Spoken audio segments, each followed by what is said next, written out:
요한계시록 12장.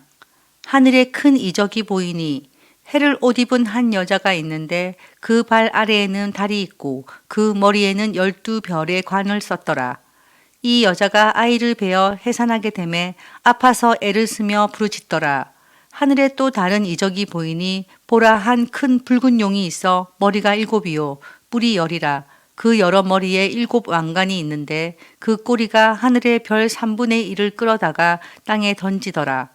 용이 해산하려는 여자 앞에서 그가 해산하면 그 아이를 삼키고자 하더니 여자가 아들을 낳으니 이는 장차 철장으로 만국을 다스릴 남자라. 그 아이를 하나님 앞과 그 보좌 앞으로 올려가더라. 그 여자가 광야로 도망하며 거기서 1260일 동안 그를 양육하기 위하여 하나님께서 예비하신 곳이 있더라. 하늘에 전쟁이 있으니 미가엘과 그의 사자들이 용과 더불어 싸울세. 용과 그의 사자들도 싸우나 이기지 못하여 다시 하늘에서 그들이 있을 곳을 얻지 못한지라. 큰 용이 내쫓기니 옛 뱀, 곧 마귀라고도 하고 사탄이라고도 하며 온 천하를 꿰는 자라. 그가 땅으로 내쫓기니 그의 사자들도 그와 함께 내쫓기니라. 내가 또 들으니 하늘에 큰 음성이 있어 이르되 이제 우리 하나님의 구원과 능력과 나라와 또 그의 그리스도의 권세가 나타났으니 우리 형제들을 참소하던 자, 곧 우리 하나님 앞에서 밤낮 참소하던 자가 쫓겨났고 또 우리 형제들이 어린 양의 피와 자기들이 증언하는 말씀으로써 그를 이겼으니 그들은 죽기까지 자기들의 생명을 아끼지 아니하였도다. 그러므로 하늘과 그 가운데에 거하는 자들은 즐거워하라. 그러나 땅과 바다는 화에 있을진저 이는 마귀가 자기의 때가 얼마 남지 않은 줄을 알므로 크게 분내어 너희에게 내려갔음이라 하더라. 용이 자기가 땅으로 내쫓긴 것을 보고 남자를 낳은 여자를 박해하는지라.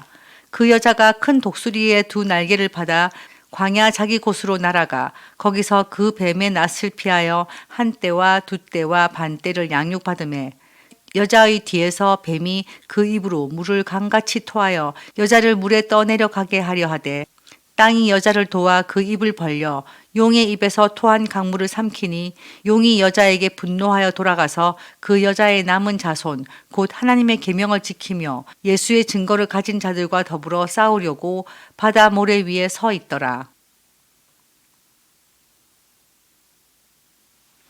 현대어 성경 요한계시록 12장.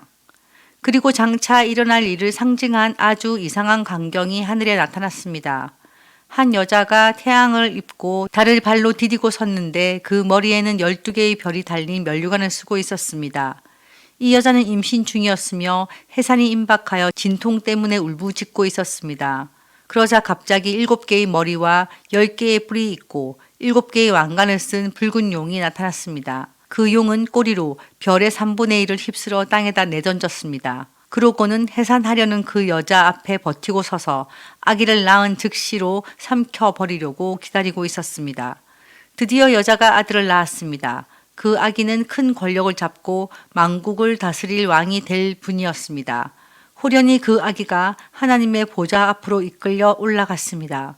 그리고 여자가 광야로 도망쳤습니다. 하나님께서 미리 처소로 마련하여 그 여자가 1260일 동안 보호받을 수 있게 해 주셨습니다. 바로 그때 하늘에서 전쟁이 일어났습니다. 미가엘이 그의 부하 천사들을 거느리고 용과 그의 부하인 타락한 천사들을 쳐 부수러 나선 것입니다. 마침내 용은 싸움에 져 하늘로부터 추방을 당하게 되었습니다. 그 마귀라고도 하고 사탄이라고도 하는 온 세상을 속여온 늙은 뱀인 그 용은 결국 부하들과 함께 땅으로 내던져졌습니다. 그때 나는 하늘 끝까지 울려 퍼지는 큰 음성을 들었습니다. 드디어 때가 왔다. 하나님의 구원과 능력과 지배와 그리스도의 권위가 완전히 나타났다. 밤낮으로 하나님 앞에서 우리 형제들을 무고하던 자가 하늘에서 땅으로 내던져졌다. 우리 형제들은 어린 양의 피와 자신들의 증언으로 그 악마를 이겨냈다. 목숨을 아끼지 않고 어린 양을 위하여 죽기로 싸웠기 때문이다. 하늘아 기뻐하라. 하늘에 사는 자들아 즐거워하라. 그러나 땅에 사는 자들아 너희에게 화가 내릴 것이다. 저의 때가 얼마 남지 않은 것을 눈치챈 마귀가 크게 노하여 너희에게 내려갔기 때문이다. 용은 자기가 땅에 내던져진 것을 알자 사내 아이를 낳은 그 여인을 뒤쫓아갔습니다. 그러나 여인은 이미 큰 독수리의 날개를 받았으므로 자기를 위해 마련된 처소로 날아갔습니다. 그곳에서 여인은 3년 반 동안 그 용인 뱀의 공격을 받지 않고 안전하게 지낼 수 있었습니다. 뱀은 큰 홍수를 일으키듯 물을 입에서 뿜어내 여인을 휩쓸어 버리려고 하였습니다. 그러나 땅이 입을 벌려 그 물을 다 들이마셔 그 여자를 구해냈습니다. 화가 치민 용은 하나님의 계명을 지키고 예수께 속한 자임을 분명히 고백하는 여인의 남은 자손들을 공격하려고 떠났습니다. 그리하여 바닷가 모래사장에서 기다리고 서 있었습니다.